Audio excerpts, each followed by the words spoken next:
आज के इस वीडियो में आपका स्वागत है। और आज मैं आपको ये बताऊंगा कि अपनी गूगल ऐड कैंपेन को परमानेंटली डिलीट कैसे करते हैं। इसके लिए सबसे पहले अपना गूगल एड्स का जो अकाउंट है उसको लॉगिन करेंगे। या साइड में कैंपेन्स पे क्लिक करेंगे, फिर यहाँ दोबारा कैंपेन्स पे क्लिक करेंगे। फिर आप यहाँ स्क्रॉल डाउन करेंगे तो आपकी सारी कैंपेन्स जितनी भी आपने बनाई है आ जाएंगी।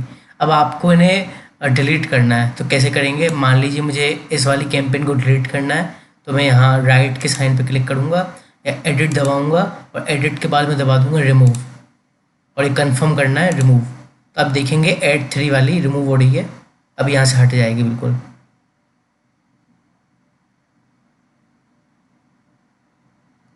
अब रीलोड करना है हमें।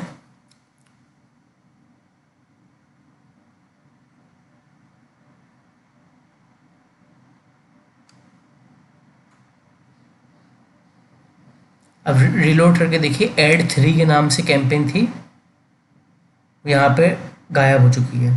ठीक है, ऐसे एरर आया तब रीलोड करेंगे। एड 3 वाली कैंपेन नहीं है। आज की इस वीडियो में इतना ही था। Thank you.